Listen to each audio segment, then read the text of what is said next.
छत्तीसगढ़ के पास्टर्स के लिए कल से बहुत बोझ है, तो वो दिमाग में मेरे छत्तीसगढ़ ही छाया हुआ है। और ये बात मैंने अभी नहीं बतानी थी, लेकिन अब बता सकता हूं कि थोड़े दिनों के अंदर पूरे वर्ल्ड लेवल की एक पास्टर मीटिंग ये चर्च अरेंज कर रही है,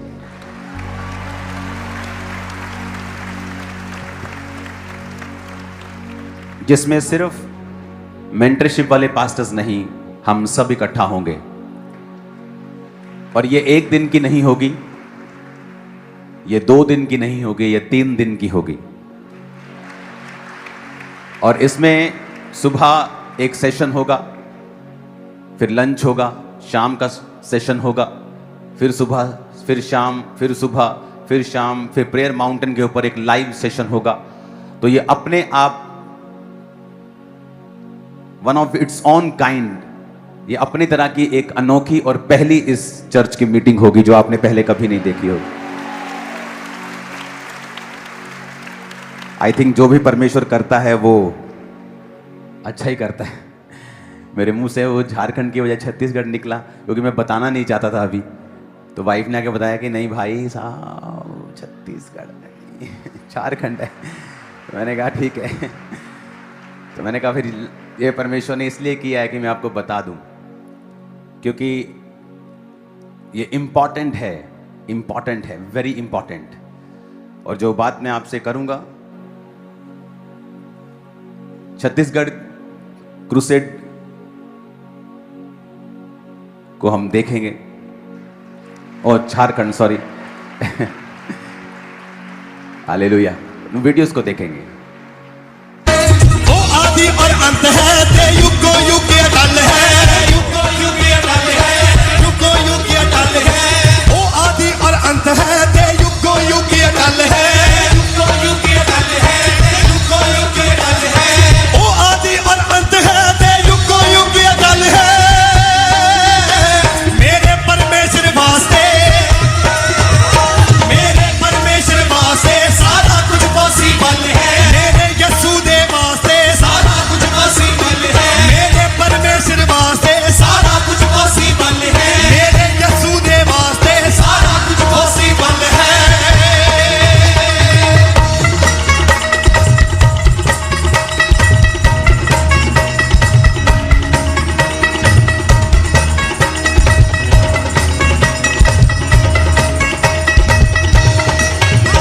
ए तुप्पा की ते छावा की, ए रुताए ते फिजावा की, ए रुताए ते फिजावा की, ए रुताए ते फिजावा की। ए तुप्पा की ते छावा की, ए रुताए ते फिजावा की, ए रुताए ते फिजावा की, ए रुताए ते फिजावा की। सब उस दे हुक्म च भज्जे ने, भावे अज भावे कल है। मेरे परमेश्वर वास्ते, मेरे परमेश्वर वास्ते सारा कुछ पॉसिबल है। मेरे परमेश्वर वास्ते सारा कुछ पॉसिबल है। मेरे यीशु दे वास्ते सारा कुछ पॉसिबल है। मेरे परमेश्वर वास्ते सारा कुछ पॉसिबल है। मेरे यीशु दे वास्ते सारा कुछ पॉसिबल है।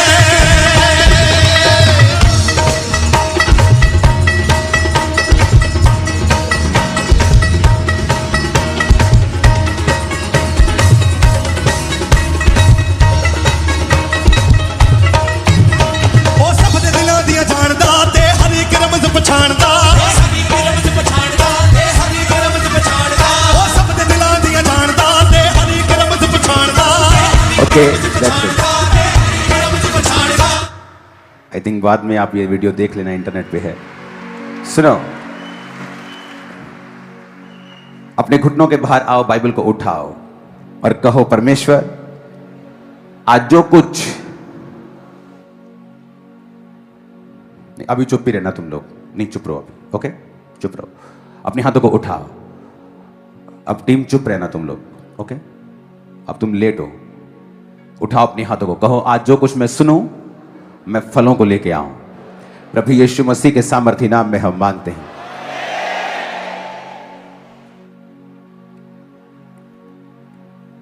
आप लोग, मुझे विश्वास है कि आप लोग ऑनलाइन इस झारखंड के क्रूसेड को अटेंड कर रहे होंगे। हाँ, सभी थे ऑनलाइन। इस क्रूसेड के बाद परमेश्वर ने मुझे एक बोझ दिया है, क्योंकि जब इस क्रूसेड के बाद अगले दिन मैं उस जगह में घूमने के लिए गया, तो अभी मैं वहां पे पहुंच ही रहा था उस जगह के ऊपर। मैंने अपनी वाइफ को बोला कि मुझे ऐसा लग रहा है कि मुझे यहां पे बहुत सारे लोग मिलेंगे।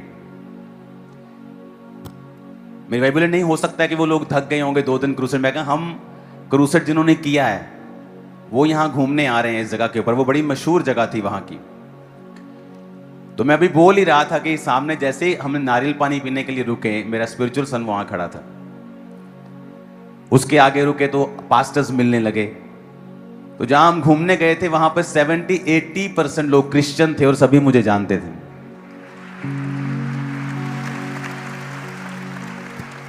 और पास्टर्स बहुत से मुझे मिले।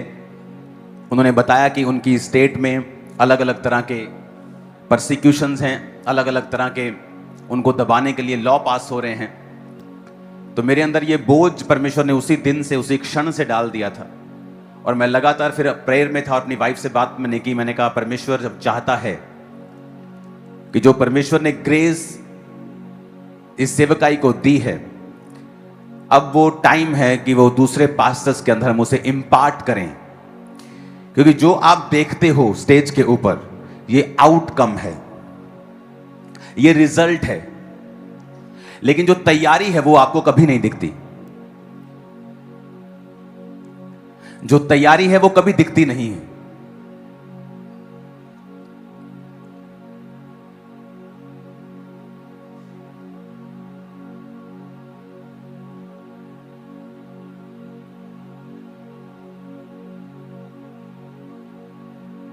अपने पड़ोसी को बोलो तैयारी दिखती नहीं कभी।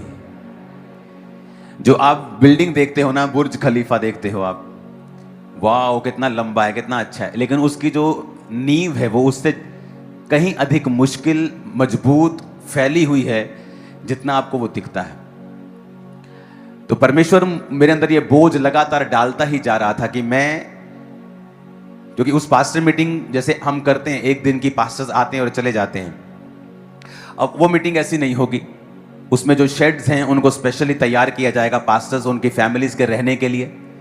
स्पेशल खाने का मेन्यू रेडी होगा, स्पेशल टीचिंग्स होंगी, वीडियो डेमोन्स्ट्रेशन होगी, रिटन टीचिंग होगी, सेमिनार्स होंगे, और उसमें बहुत से लॉयर्स भी होंगे जो आपको लॉ के बारे में भी बताएंगे।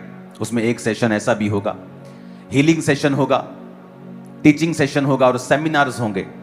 और ये इसलिए कि परमेश्वर के जो लोग हैं उनको ये बताया जा सके कि हर एक परिस्थिति के नीचे आपको गॉस्पल कैसे प्रीच करना है। क्योंकि जो तैयारी है वो कभी नजर नहीं आती। अब जब जीसस को लोग मिलते थे तो बाइबल कहती है कि भीड़ की भीड़ यीशु मसीह के पीछे रहती थी। जब भीड़ की भीड़ परमेश्वर के पीछे रहती थी तो वचन कहता है कि लोग उस पर गिरना चाहते थे, लेकिन किसी को भी जीसस के बारे में इतना पता नहीं था, पर्सनल लाइफ के बारे में। वो चेलों को मालूम था। इसलिए वचन कहता है कि वो 3-3.5 साल उसने चेलों को ट्रेंड किया। यीशु मसीह ने लोगों के साथ सिर्फ 34 दिन बिताए हैं सेवकाई के दौरान। जब वो लोगों के साथ बैठे, उनको हील किया, उनको डिलीवर किया, उनको प्रीच किया। और उस आप इमेजिन करो, लाखों लोगों के साथ उन्होंने 34 दिन बिताए हों और सिर्फ 12 लोगों के साथ उन्होंने 3-3.5 साल बिताए हों। बुद्धि क्या कहती है कि लाखों लोगों के साथ ज्यादा समय बिताना चाहिए कि 12 लोगों के साथ ज्यादा समय बिताना चाहिए? अरे भाई, लाखों लोगों के साथ ज्यादा समय बिताना चाहिए, लेकिन परमेश्वर ने लाखों लोगों के साथ सिर्फ दिन बिताए हैं, लेकिन अपने चेलों के साथ उसने साल बिताए हैं। उसका रीजन ये था कि परमेश्वर ये चाहते थे कि उसके जो चेले हैं वो चीजों को सीखें जो लोगों को नजर नहीं आती। लोगों को सिर्फ रिजल्ट नजर आता है। ओ अच्छा लंगड़ा चल पड़ा, ओ अच्छा रसौली गायब हो गई, ओ अच्छा 20 साल बाद बेबी हो गया, ओ परमेश्वर ने कितना बड़ा चमत्कार किया, वो कभी चला नहीं था। आपको सारे ये रिजल्ट नजर आते हैं, लेकिन इसके पीछे की तैयारी, इसके पीछे की प्रिपरेशन, इसके पीछे का सेक्रीफाइस वो लोगों को कभी भी नजर नहीं आता था। तो वो चेलों को परमेश्वर ने वो साइड दिखाई, और उन चेलों में भी कुछ ऐसे थे जो ज्यादा काम कर सकते थे दूसरे चेलों के मुकाबले में। वो कम काम कर सकते थे, कुछ ज्यादा काम कर सकते थे। ये बात थी कि परमेश्वर जो कुछ उन्हें दिखा रहा है, परमेश्वर जो कुछ उन्हें उन पर प्रकट कर रहा है, वो उसको कितना फॉलो कर रहे हैं और उनकी जिंदगी में परमेश्वर के प्रति कितना समर्पण है। ऊंची आवाज में कहो हालेलुया। तो ये बोझ अब मेरे अंदर घर कर चुका है कि मैं पास्टर्स को बुलाऊं और उन्हें ये टीच करूं। और ये टीचिंग लंबी होगी, सुबह घंटों हो रही है, फिर लंच टाइम के बाद शाम को घंटों हो रही है, और दिन रात हो रही है, फिर 1 दिन, फिर 2 दिन, फिर 3 दिन, फिर प्रेयर माउंटेन के साथ, प्रार्थना के साथ वो जुड़ेंगे। तो वो पूरा हफ्ता हम यही काम करेंगे। तो पास्टर्स को ईस्टर के बाद मैं अनाउंसमेंट करूंगा कि हम कब वो मीटिंग चर्च में अरेंज कर रहे हैं। तो ये एक ब्लेसिंग होगी कि पास्टर्स, क्योंकि पास्टर अगर अच्छी तरह से सीखता है, वो हजारों को बचाता है, वो सैकड़ों को छूता है। अगर वो ट्रेंड है, अगर वो वेल इक्विप्ड है, अगर उसे पता है कि मुझे क्या करना है, मुझे किस तरह से सेवकाई को करना है, जब विरोध है तब मुझे क्या कहना है, किस तरह से सेवा को आगे बढ़ाना है। तीतुस 1 उसकी 4 आयत में लिखा है, तीतुस के नाम जो विश्वास की सहभागिता के विचार से मेरा सच्चा पुत्र है। ये पौलुस कह रहा है। तीतुस भी उसका एक स्पिरिचुअल सन था। परमेश्वर पिता और हमारे उद्धारकर्ता मसीह यीशु की ओर से तुम्हें अनुग्रह और शांति मिलती रहे। मैं इसलिए तुम्हें क्रेते में छोड़ आया था कि तू शेष बातों को सुधारे और मेरी आज्ञा के अनुसार नगर नगर प्राचीनों को नियुक्त करे, जो निर्दोष और एक ही पत्नी के पति हों और जिनके बच्चे विश्वासी हों, जिनमें लुचपन और निर्कुंशता का दोष ना हो, क्योंकि अध्यक्ष को परमेश्वर का भंडारी होने के कारण निर्दोष होना चाहिए।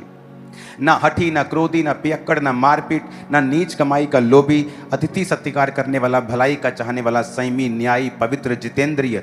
यानी जितेंद्रिय का मतलब कि जिसने अपनी इंद्रियों, जिसने अपनी वातावरण, अपने जीवन के ऊपर फतह को प्राप्त किया हो, जो अपने एटमॉस्फेयर से, अपनी परिस्थितियों के सामने झुका ना हो। ये एक टीचिंग है जो एक प्रेरित पास्टर को दे रहा है। पौलुस ने, अगर मैं पौलुस की मिशनरी यात्राओं को पढ़ रहा हूं और अगले हफ्ते पाम संडे है, तो अगले हफ्ते का जो आनंद है वो पूरा साल छाया रहता है हमारे जीवन के ऊपर। तो खजूरों के डालियों के साथ आना है, समय से पहले आना है। फिर आपको जिद नहीं करनी मुझे इसी हॉल में बैठना है, मुझे वहां नहीं बैठना। आपको समय से पहले आना है। इस हॉल को और अधिक कोशिश करेंगे पीछे से और इधर उधर से करें, इसको और बड़ा करें ताकि ज़्यादा से ज़्यादा लोग इस हॉल में आ सकें। तो तैयार रहना है पाम संडे, बेस्ट संडे को रिसीव करने के लिए। आमीन। और उसके बाद फिर आपको बताने की जरूरत नहीं, रियल होली कम्युनियन डे, जिस दिन यीशु मसीह ने सच में प्रभु भोज लिया था, और उसके बाद गुड फ्राइडे, जीसस क्राइस्ट के सूली पे टांगे जाने का दिन, और उसके बाद ईस्टर यानी प्रभु यीशु मसीह के जी उठने का दिन। अभी तो मुझे आपको इनवाइट करने की भी जरूरत नहीं। इन दिनों में जाओ, लोगों को इनवाइट करो। इस संडे से लेके अगले संडे जितनी मीटिंग्स आती हैं, सब मीटिंग्स को अटेंड करके अंदर भर लो। पूरा साल काम आएंगी ये मीटिंग्स। हालेलुया। अब पौलुस यहां कह रहा है कि मैं तुझे क्रेते में इसलिए छोड़ आया कि तू शेष रहित बातों को सुधारे और नगर नगर प्राचीनों को नियुक्त करे और उनकी खूबियां बताएं कि वो निर्दोष हों, एक ही पत्नी के पति हों। परमेश्वर के वचन के मुताबिक जो सेवकाई करने वाला व्यक्ति है, उसके लिए परमेश्वर ने स्ट्रॉन्ग नियम ठहराए हैं। विश्वासियों के लिए वो नियम इतने स्ट्रांग नहीं। विश्वासी गलती करता है, माफी मांग लेता है, आमीन कर देता है, फिर गलती करता है, माफी मांग लेता है, उसकी लाइफ में ऐसे ही चलता रहता है। लेकिन सेवकों के लिए परमेश्वर ने ऐसा नियम नहीं ठहराया है। सेवकों में तो ये भी लिखा है कि जो एक बार गिर गया वो दोबारा से उस फिर पदवी को ना पकड़े। बहुत कठिन सेवकाई के रूल हैं, लेकिन आज शायद वो नई चर्च फॉलो नहीं कर रही, वो बात अलग है। जो निर्दोष हो, एक ही पत्नी के पति हों, जिनके ऊपर कोई फाइनेंशियल फ्रॉड ना हो, जिनके ऊपर कोई फिजिकल फ्रॉड ना हो, जो अपने आप को इन दुनिया की चीजों से अलग रखते हों। हालेलुया। तो वचन कहता है कि उसने नगर नगर प्राचीनों को नियुक्त किया और साथ में उसने बताया। अगर आप पौलुस की शिक्षाओं को पढ़ेंगे तो उसने अगर पत्रियां लिखी हैं, उन पत्रियों में सारी बात ही उसने चरित्र की है, विवेक की है, करेक्टर की है, विश्वास की है, अड़े और खड़े रहने की है, सताव सहने की है, प्रचार करने की है। आपको अगले संडे से मैं मिशनरी यात्राओं के बारे में सिखाने वाला हूं कि किस तरह पौलुस आज के तुर्की से, जो आज तुर्की है, वहां से वो स्टार्ट करता है, उसका विरोध होता है और वो वहां से चलता है ग्रीस की ओर, जो आज ग्रीस है, वो वहां से चलता है एथेंस की ओर। उसके बाद जितने भी आप वचन पढ़ते हो, गिलातिया, आप वो सारे उसी रास्ते में आते हैं। वो दिरबिया जिसको आप पढ़ते हो प्रेरितों के काम के अंदर, वो उसी ग्रीस में आता है जहां पर वो पौलुस जेल में बंद किया गया था और जेल टूट गई थी जब वो वर्शिप कर रहे थे पौलुस और सिलास। वो आज भी वो जेल उसी कंडीशन में ग्रीस में मौजूद है। तो आज जब आप देखेंगे तुर्की से किस तरह वो उसका विरोध हुआ, वो ग्रीस में गया, वहां से विरोध हुआ, ग्रीस से आगे गया, उसके आगे गया, इटली में गया, उसके बाद पूरे यूरोप में वो प्रचार करके नगर नगर प्राचीनों को नियुक्त करके वो ध्यान देता था कि जो प्राचीन, जो पास्टर्स हैं, सेवा करने वाले, उनके जो चरित्र हैं वो मजबूत हों, उनकी नींव मजबूत हो, उनकी जिंदगियां मजबूत हों, ताकि जो कलीसिया है वो उन्नति पाए, वो देह जो है वो उन्नति पाए। हालेलुया। याद रखो, कलीसिया का एक काम है, पास्टर का एक काम है, प्रेरित का एक काम है, भविष्यद्वक्ता का एक काम है। हर एक व्यक्ति को परमेश्वर ने, बाइबल कहती है कि परमेश्वर ने कितनों को प्रेरित, कितनों को भविष्यद्वक्ता, कितनों को इवेंजलिस्ट, प्रचारक, कितनों को सिखाने वाले, कितनों को पास्टर्स, टीचर्स नियुक्त किया, ताकि परमेश्वर के जो लोग हैं वो उन्नति पाएं, मसीह की देह जो है वो, कलीसिया जो है वो उन्नति पाए। हालेलुया। जब छत्तीसगढ़ के बारे में मुझे मालूम हुआ और बाकी स्टेट्स के बारे में मालूम हो रहा है, ये जरूरी है कि आप लोग पास्टर्स के लिए प्रार्थनाएं करें, चर्चिस के लिए प्रार्थनाएं करें, चीजों के लिए प्रार्थनाएं करें कि परमेश्वर जो ग्रेस आपको दे रहा है वो दूसरे भी उससे प्रभावित हों, उससे आशीषित हों। आमीन।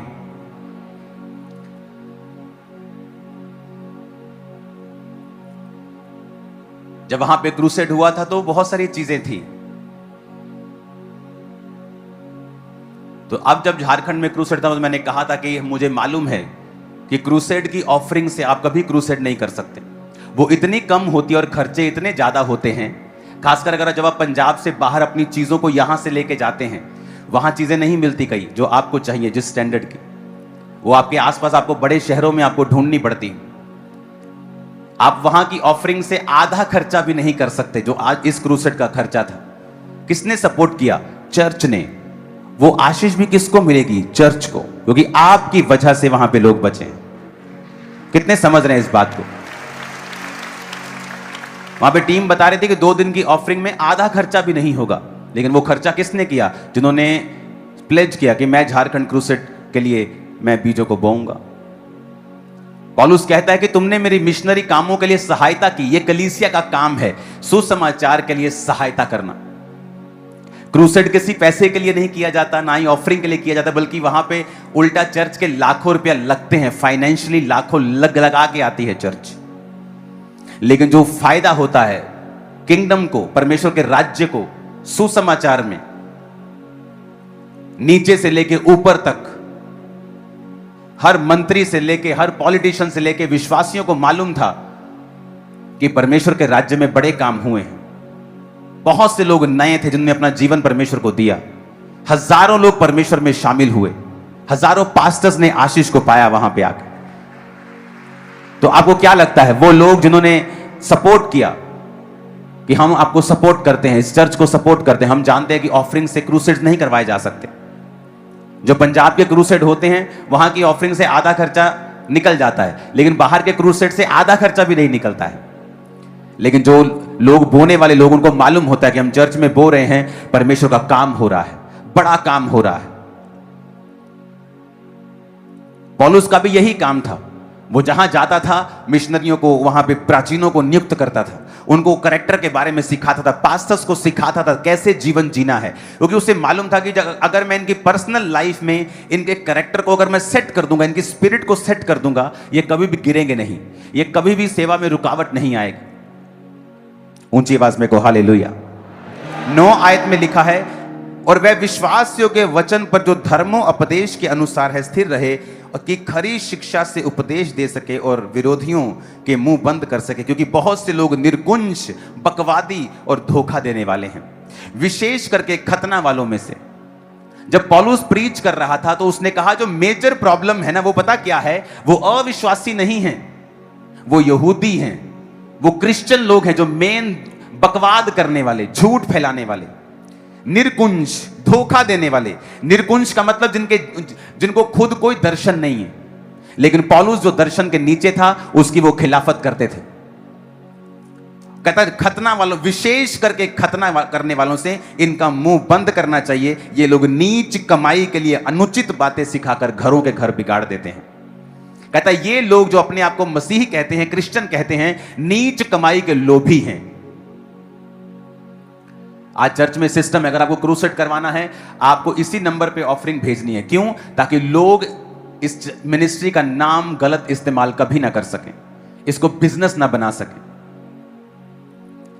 यहां जब पास्टर्स लोग आएंगे, लाखों रुपए का खर्चा होगा, लाखों रुपया फूड का, लाखों रुपया चीजों का, लेकिन एक भी पास्टर से 50 रुपए भी रजिस्ट्रेशन नहीं ली जाएगी। सब फ्री आएंगे, सब रहेंगे, खाएंगे, पिएंगे, सीखेंगे, उनको देकर भेजेंगे अनॉइंटिंग ऑयल, उनको रुमाल, उनको ब्लेसिंग की चीजें। हालेलुया। जो क्रूसेड्स आज लोगों की कमाई का साधन बन गए कि बड़े पास्टर का क्रूसेड करवाओ, पैसे ऐंठो लोगों से और फिर कहो जी हमने क्रूसेड करवाया। मैंने कहा ऐसा नहीं होगा। आप एक सिस्टम के नीचे काम करेंगे और यही सिस्टम होगा कि लोग एक जगह बोएंगे, वहां से सारा खर्चा होगा, चर्च पे कर देगी। हम अपना साउंड, अपनी चीजें, अपनी स्टेज, सब कुछ अपना लेके गए इधर से, और क्लीन क्रूसेड, फायर से भरा हुआ, आग से भरा। अब तक आग मेरे जीवन पे है उस।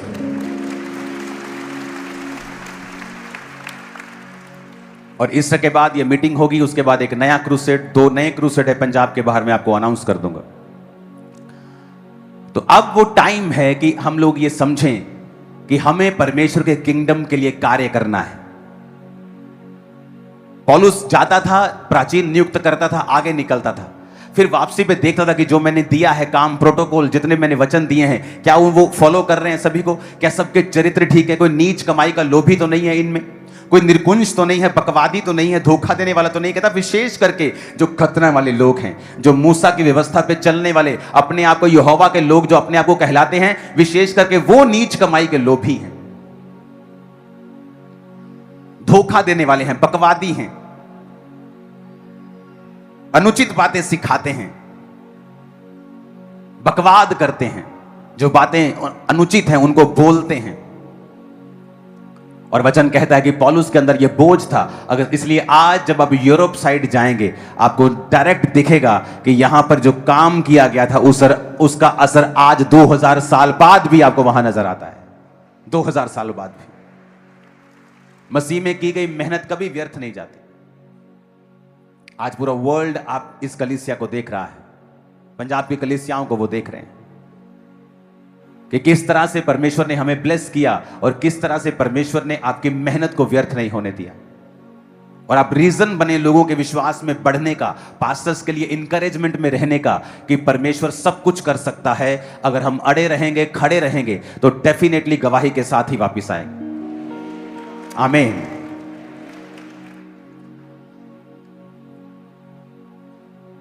जो परमेश्वर की हीलिंग पावर्स है, जो मैनिफेस्टेशन है इस साल जो हमने देखी है, वो अपने वचन को पूरा कर रहा है।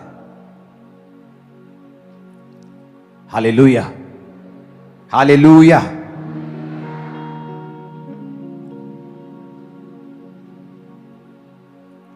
अपने देश के लिए अपने हाथों को उठा के प्रार्थना करें।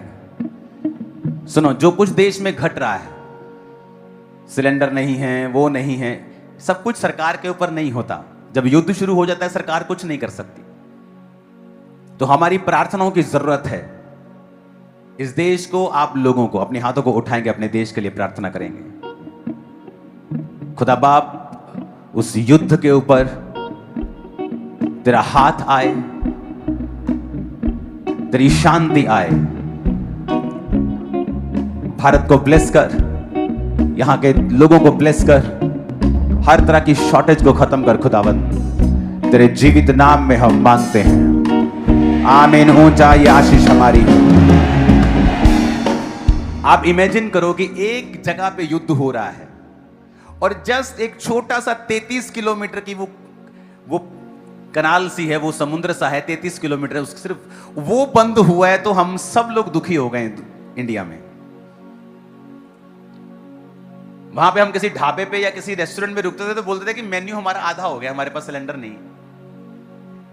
सब इफेक्टेड हैं जस्ट एक छोटे से रास्ते के कारण। इमेजिन करो अगर ये युद्ध 4 गुना बड़ा हो जाए, बड़े देश शामिल हो जाएं। इमेजिन करो पेट्रोल और देश क्या, सरकार क्या करेगी? अब सब दुनिया ही अगर लड़ पड़ी, तुम्हारा पूरा मोहल्ला ही अगर लड़ने लग जाए, तुम क्या कर लोगे? बीच में जाओगे तुम्हें भी पड़ जाएगी एक आधी तुम्हें दूर ही रहो भाई। अब पूरा दुनिया ही अगर लड़ने लग गई तो सरकार उसमें क्या करेगी? वो बेस्ट एफर्ट करेगी तब भी नहीं कंट्रोल कर पाएगी, क्योंकि अब ये सिर्फ सरकार के हाथों में नहीं है। इमेजिन करो एक छोटा सा युद्ध हुआ है, अभी तो अमेरिका जस्ट पीछे खड़ा है, वो तो पूरा लड़ भी नहीं रहा, मैं आपको बता रहा हूं। वो इतना पावरफुल है, अगर वो फुल लड़ेगा तो कभी का खत्म कर सकता। इमेजिन करो आप, और ईरान वो भी अपनी पूरी पावर दिखा रहा है। और इमेजिन करो कि एक देश, 2 देश लड़ रहे हैं और पूरी दुनिया पे इफेक्ट हो रहा है। भारत में 140 करोड़, दुनिया का हर 6ठा आदमी एवरेज भारतीय है। एक छोटे से युद्ध ने दुनिया के तीसरे हिस्से को, अगर आप बाकी देश भी लगा ले, चौथे तीसरे हिस्से, दूसरे हिस्से को लगा लो आप, इफेक्ट कर दिया है एक छोटे से युद्ध ने। इमेजिन करो जब ये युद्ध वर्ल्ड वॉर होगा, इमेजिन करो क्या हाल होगा। इसलिए मैं कहता हूं जो लोग धर्मी होंगे, जो लोग प्रभु में होंगे, वही बचाए जाएंगे। उनको मालूम होगा अब परमेश्वर मेरे साथ है, ऐसी की तैसी शैतान। और दूसरे लोग क्या होगा? वो घबराएंगे, वो घबराएंगे, उनको घबराहट होगी, ओह ये क्या हो रहा है, 5000 की सिलेंडर मिले, मैं खाऊंगा क्या? मेरे घर में खाना नहीं, मैं करूंगा क्या? वो लोग घबराएंगे, क्योंकि हमें पहले से आपको तैयार किया मैंने पहले से कि जब ये युद्ध होंगे और जब करेंसी फेल होगी लोगों की, उसका कारण परमाणु युद्ध होगा। और तब चीजें सेम नहीं रहेंगी, दुनिया पीछे को आ जाएगी 100 साल। तो आपको रेडी रहना है उन चीजों के लिए कि ये आपके लिए सिर्फ एक ट्रेलर है, जो 2017 में मैंने आपको प्रोफेसी की थी कि देशों का देश जिसका नाम ए से शुरू होता है, और ईरान और इजराइल नाम लेकर मैंने आपको बताया था कि युद्ध होगा। और इमेजिन करो इस युद्ध में कितने लोग इफेक्ट, करोड़ों लोगों को इसका इफेक्ट हुआ, और ये छोटा सा युद्ध है। इमेजिन करो जिस दिन ये वर्ल्ड वॉर में बदल जाएगा, रूस इसमें आ जाएगा, चाइना इसमें आ जाएगा, अमेरिका इसमें आ जाएगा, यूरोप इसमें आ जाएगा, मिडिल ईस्ट इसमें आ जाएगा, ईरान इराक आ जाएगा। इमेजिन करो क्या हालत होने वाली है।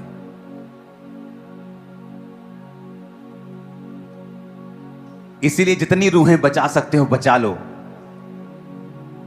और घबराओ मत। तुम्हें परमेश्वर उठा लेगा इस दुनिया से, हम सबको उठा लेगा। वो रैप्चर वो हमें नहीं देखने देगा। ये जब बिल्कुल अंत वाला समय होगा, वो हमें ये देखने भी नहीं देगा। वो अपनी कलीसिया को ले लेगा, और जो कलीसिया बच जाएगी वो दुखों से बचेगी। कौन कलीसिया? जो तौबा नहीं की, जिन्होंने, जो पाप में थे, वो बच जाएंगे दुनिया में। फिर वो जो 10 गुना दुख देखकर बचा रहेगा, फिर वो बचेगा। इसलिए तो मैं कहता हूं जाओ और प्रचार करो, जाओ, क्योंकि ये समय है। दुनिया सेम नहीं रही, जो 2016 में थी वो नहीं रही। अब आप देख लो, 10 साल में क्या बदला है। सब कुछ बदल गया है, सब कुछ बदल गया है। इंटरनेट ने सब कुछ बदला है, कोविड ने बहुत कुछ बदला है, युद्ध सब कुछ बदल रहा है, बदल गई है दुनिया। और फ्यूचर में भी बहुत चीजें बदलेंगी। आपको तैयार, आपको प्रीच करना है, लोगों को बताना है परमेश्वर के बारे में। ये समय है, आपको खुश होना चाहिए। मुझे खुश है, यीशु मसीह आ रहे हैं। अगर वो आज रात आ जाएं तो सबसे खुश मैं हूं, और ले जाएं हम सबको। आमीन। हम असली घर में जाएं। आत्मा में रेडी रहो, सिखाने के लिए रेडी रहो। अब हम वो चर्च बने जो दूसरी चर्चिस को ब्लेस करे और उन्हें उठाए और उन्हें खड़ा करे। आमीन। और ये पास्टर मीटिंग एक शुरुआत होगी। जहां इम्पार्टेशन होगी, वरदानों के बारे में बात होगी, ग्रोथ के बारे में होगी, कैरेक्टर के बारे में होगी, वीडियो डेमोन्स्ट्रेशंस होंगी, रिटन टीचिंग होगी, सेमिनार्स होंगे, लॉज के सेमिनार होंगे, तो ये एक ब्लेस्ड टाइम होगा। उसका रीजन है कि अब हमें दूसरों के लिए प्रार्थना करनी है। हमें देखना है पौलुस ने किस तरह से काम किया और परमेश्वर ने किस तरह से उन एरियाज में बेदारी फैलाई कि पौलुस कहता है कि इस पूरे एरिया में मेरे प्रचार करने की कोई जगह नहीं बची, मैं पूरा प्रचार कर चुका हूं। हालेलुया। कलीसिया इसीलिए आशीषित होती है जब वो परमेश्वर के द्वारा ठहराए गए दर्शन के अनुसार चलती है। उसका बोना उसके अनुसार होता है, उसकी प्रार्थना उसके अनुसार होती है, उसकी फास्टिंग उसके अनुसार होती है कि प्रभु जो तू कर रहा है हम तेरे साथ हैं। और फिर जो आपकी पर्सनल जरूरतें हैं, आपकी चंगियाई, आपकी बरकत, आपका छुटकारा, वो भी फिर परमेश्वर आपको देता है, क्योंकि वो देखता है कि आप परमेश्वर के लिए जी रहे हैं। आपकी हीलिंग आसान होगी, डिलीवरेंस आसान होगी। आप हमेशा नोटिस करो, जिन चर्चिस के लोग, जिन चर्चिस का दर्शन सेवकाई है, या उनका रूहें बचाना है, या परमेश्वर का सुसमाचार सब जगहों पे लेके जाना है, आप देखो उस जगह में उस चर्च के लोग ज्यादा अच्छी तरह से चंगाई पाएंगे, बड़े बड़े मिरेकल्स उनकी लाइफ में होंगे, क्योंकि वो राइट प्लेस के ऊपर है, जहां का दर्शन लोगों को बचाना है और सुसमाचार प्रचार करना है और परमेश्वर का गॉस्पल दुनिया के कोने कोने में लेके जाने का है। जिनका मेजर काम ये है, जिनका दर्शन ये है, जो हर वक्त इसी बारे में बात करते हैं और काम करते हैं, और परमेश्वर भी उस कलीसिया को ज्यादा आशीषित करता है। आमीन। तो ये समय है प्रार्थना करने का, सुसमाचार देने का। आपके पास बहाना है कि अगले संडे पाम संडे है, आओ हमारे चर्च में बहुत अच्छा कार्य होता है, आओ हम मीठा खाएंगे बाद में, आओ हम खजूरों के डालियां लेके चलते हैं, चलो परमेश्वर का सुसमाचार फैलाएं, आ जाओ। और उसके बाद फिर गुड फ्राइडे है, उसके बाद फिर ईस्टर है, यीशु मसीह के जी उठने का दिन। एक समय है प्रचार करने का, एक समय है रूहों को बचाने का। अब समय आ गया है पास्टर्स को इनवाइट करने का, पास्टर्स को टीच करने का। एक समय आ चुका है जब कलीसिया पूरी तरह से समर्पित होके, तन मन धन सब समर्पित करके हम परमेश्वर में चलें। खुदावन जो करने वाला है वो 10 गुना ऊपर की चीज है जो हुई है अभी तक, जो करने वाला है वो। Hallelujah, hallelujah.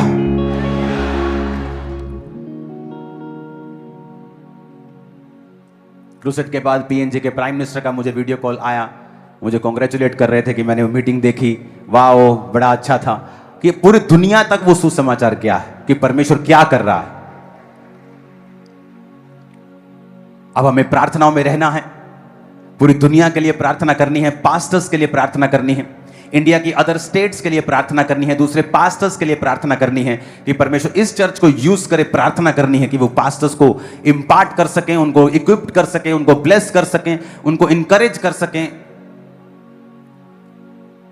मैं एक्साइटेड हूं आने वाले दिनों के लिए, और मुझे मालूम है परमेश्वर ने हमारे लिए, आपके लिए, पास्टर्स के लिए एक बड़ा भंडार रखा है आत्मिक आशीषों का, जो हमें वो देने वाला है। और वो कृपा करेगा और वो दया करेगा।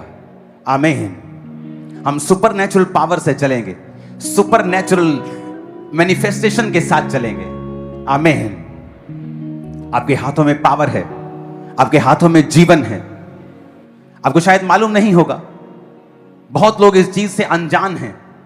कई बार आपके जीवन में जब प्रॉब्लम होती है, आपके पेट का दर्द नहीं जा रहा है, आप मेडिसिन खा रहे हैं, आप टेस्ट करवा रहे हैं, आप इंडोस्कोपियां करवा रहे हैं, आप स्कैनिंग करवा रहे हैं, और एक दिन परमेश्वर का आत्मा आपको बोलता है, क्या कर रहा है तू? अपने पेट पे हाथ रख और कमांड कर। क्या कर रही है तू? अपने पेट के, अपने यूट्रस पे हाथ रख और कमांड कर। क्या कर रहा है तू? अपने सिर पे हाथ रख और कमांड कर। आपको समझ आता है कि मेडिसिन परमेश्वर ने ठहराई हैं, टेस्ट खुदा ने बनाए हैं, लेकिन कई चीजें परमेश्वर चाहता है हमारे जीवन में सुपरनैचुरली हो, ना कि दवाइयों के साथ। डॉक्टर के पास जाना बुरी बात नहीं है, अच्छी बात है। बाइबल कहती है बीमारों को वैद्य की जरूरत है, लेकिन आपको मालूम होना चाहिए कि आपके हाथों में पावर है। अगर आप अपने हाथ को बीमारी वाली जगह पे रखकर कमांड करते हैं कि अब बीमारी, इन्फेक्शन, दर्द, ग्रोथ, रसौली निकल मेरे जीवन से यीशु मसीह के नाम में, आपको उस समय लगेगा कुछ नहीं हुआ, लेकिन आप देखेंगे वो बीज जो आपने बोया था हीलिंग का, अब बड़ा हो रहा है, वो आप हील हो रहे हैं, आप डिलीवर हो रहे हैं। आप अच्छी डाइट लें, कोई कोई फर्क नहीं, डाइट से आप हील होते हैं, आप मैनेज होते हैं, बट डाइट आपको हील नहीं करती, वो आपको मैनेज करती है। आप कभी किसी शुगर वाले व्यक्ति से पूछे जो दवाई खाते हैं शुगर की, कि वो दवाई उनकी हीलिंग के लिए है क्या? नो, शुगर की गोली आपको कभी हील नहीं करती है। शुगर की गोली आपकी शुगर को मैनेज करती है। बीपी की गोली आपकी बीपी को मैनेज करती है, उसे हील नहीं करती है। आप शुगर की गोली खाएंगे वो शुगर कंट्रोल में रहेगी, लेकिन हील हुए क्या? अगर हील हुए तो फिर सारी उम्र से दवाई क्यों खा रहे हैं?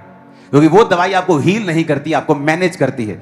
तो कुछ देर तक आप वो दवाई ले सकते हैं कि आपकी बॉडी उसे मैनेज करती रहे, ताकि आपको मौका मिल जाए उससे फाइट करने का। लेकिन उसके बाद जब आप अपने हाथों को रखते हैं और बोलते हैं अपने पैनक्रियाज को कि यीशु के नाम में इंसुलिन पैदा कर, यीशु के नाम में मेरी बॉडी नॉर्मल हो, यीशु के नाम में बीमारी मेरे जीवन को छोड़ के जाए, आप देखते हैं वो शुगर की गोली आपको छोड़नी पड़ती है, क्योंकि वो हीलिंग आपकी बॉडी में प्रवेश कर चुकी है। आमीन। आपके हाथों में वो पावर है, आपके हाथों में वो परमेश्वर की सामर्थ्य है। आप एक लाइफ से बनाए गए हैं। वचन कहता है जब परमेश्वर ने आपको अपने हाथों से मिट्टी को गूंथा तो जीवन का सांस फूका, और जैसे अपना सांस आप पर फूका आप जीवित हो गए और परमेश्वर के जैसे हो गए। अब आप में वही लाइफ है जो जीसस क्राइस्ट में है, वही जीवन है। जब हम प्रभु भोज भी लेते हैं, हम क्या कहते हैं? परमेश्वर जिस तरह मैं तुझको खा रहा हूं, तेरा जीवन मुझ में बने रहे। कई लोग जब आप मैच्योर क्रिश्चियन नहीं होते, आप हर चीज के लिए लेहन ढूंढते हैं। आपको दर्द है, आप लेहन ढूंढते हैं, प्रार्थना ढूंढते हैं। जबकि अगर आप एक जीवित चर्च के मेंबर हैं तो वो पास्टर आपको सिखाएगा कि आपको मेरे हाथ को खोजने की जरूरत नहीं है। आप अपनी बॉडी पे हाथ रखें, अपने जीवन को करेक्ट कर लें, तौबा में चले जाएं और रोज अपने जीवन बॉडी पे हाथ रखें, उस बीमारी को जाने के लिए बोलें, उस इन्फेक्शन को गायब होने के लिए बोलें। आप देखेंगे कि आप रिकवर कर रहे हैं और पूरी तरह से हील हो चुके हैं और वो शैतान आपको छोड़ के जा चुका है। मैं आपको बता रहा हूं, आपके हाथों में वो लाइफ है, आपके हाथों में वो जीवन है, आपके जीवन के अंदर, आपकी बॉडी के अंदर वो जीवन है। जस्ट आपको वो अधिकार प्रयोग करने आने चाहिए। आमीन, आमीन। कई बार आप डाइट से उसे मैनेज करते हैं, हम कई बार दवाइयों से उसे मैनेज करते हैं, हम उसे मैनेज कर सकते हैं, लेकिन जो हीलिंग है वो खुदा की ओर से आती है। आप उसे हील नहीं कर सकते। इसलिए कहा जाता है अच्छी डाइट खाएं। जो सेमिनार चर्च ने करवाए थे वो डाइट के उसे फॉलो करें। लेकिन अगर आपको कंप्लीट हीलिंग चाहिए, डिलीवरेंस चाहिए, तो बॉडी पे हाथ रखें, यीशु के वचन को कमांड करें, यीशु की आज्ञाओं पर चलें और देखें फिर आपकी लाइफ में क्या होता है। जबरदस्त रिजल्ट आएगा आपकी लाइफ में। आमीन। आपके शब्दों में पावर है। आप अपने मुंह से बिगाड़ सकते हैं, मुंह से बना सकते हैं। अपने बिजनेस पे जाएं और रोज बोलें मेरा बिजनेस ब्लेस है, आज मैं फेवर को देखूंगा, आज बहुत सारे कस्टमर्स आएंगे, फ्यूचर में बहुत बिजी रहने वाला हूं। बोलना शुरू करें रोज, और साइड के साइड प्रैक्टिकल रखें, प्रार्थना पूरी रखें, पवित्रताई रखें, वचन पढ़ें, टाइट अपना बोएं, देखें फिर आपका बोला गया आपकी लाइफ में कितना बड़ा रिजल्ट लेके आता है। हालेलुया। आप डिप्रेशन के रोगी हैं, बोलें अपने सिर पे हाथ रख के, डिप्रेशन की स्पिरिट को मैं डांटता हूं, डांटती हूं, ये मेरा हिस्सा नहीं है। मेरे अंदर साउंड माइंड है, साउंड माइंड का आत्मा मेरे अंदर है, परमेश्वर का आत्मा मेरे अंदर है, मसीह का आत्मा मेरे अंदर है, ये शरीर परमेश्वर की हैकल है, डिप्रेशन का कोई अधिकार नहीं मेरे ऊपर। रोज बोलना शुरू करें, आप डिप्रेशन को डिप्रेस कर देंगे 15 दिनों के अंदर अंदर। आप देख लेना, मैं आपको बता रहा हूं, आपके अंदर एक हायर लाइफ है जो आप जीते हैं। और ये चीजें तो आपकी पर्सनल डिलीवरेंस के लिए हो गई, लेकिन अब हमें कार्य करना है ऑल क्रिश्चियंस के लिए, पास्टर्स के लिए, लोगों के लिए, सुसमाचार के लिए। आने वाले दिनों में और बहुत से क्रूसेड्स आ रहे हैं अदर स्टेट्स के, तो प्रार्थना में रखना है। बड़ा काम परमेश्वर करने वाला है, बड़ा काम, इन जीसस नेम। आमीन। अपने पड़ोसी को बोलो तेरे अंदर एक महान जीवन है। आमीन। उठाओ अपने हाथों को। मेरा बिलीव है कि आप सब लोग फास्टिंग कर रहे होंगे इन दिनों में। जो नहीं कर रहे हैं फास्टिंग, कृपया फास्टिंग करना स्टार्ट करें। और अगले 21 दिन के लिए आप लोग चर्च में आएंगे रोज 9 से 5 और आप प्रेयर करेंगे फास्टिंग में। हमारा फास्टिंग प्रेयर करने का विषय है सुसमाचार प्रचार हो, परमेश्वर सेवकाइयों को सुरक्षित रखे, चाहे वो यहां की हो चाहे वो दूसरी स्टेट्स की हो। सुसमाचार का काम हो, Easter meeting, good Friday meeting, palm Sunday meeting, holy communion meeting पे लाखों लोग अटेंड करें और हजारों हजारों हजारों यीशु को अपना जीवन दें और खुदा में शामिल हों। आप जानते हैं, मैं जानता हूं कि यीशु मसीह धर्म परिवर्तन करने नहीं आए। और आज तक जितने पास्टर्स के ऊपर केस पड़े, एक जगह भी साबित नहीं हुआ और सब लोग छूट गए हैं। हम जानते हैं कि मसीह जीवन बदलने के लिए आए। तो ये प्रार्थना आप करेंगे अगले 21 दिन फास्टिंग में। 5 बजे रोज आप चर्च में होंगे, फास्टिंग ओपन करेंगे लंगर के साथ, उसके बाद आमीन हो जाएगा। और इन प्रार्थना पॉइंट्स को टीम आपको चलाकर दोबारा से वीडियो को सुनाती रहेगी कि इन प्रेयर पॉइंट्स के लिए आपको प्रार्थना करनी है। उठाओ अपने हाथों को। Thank you Jesus.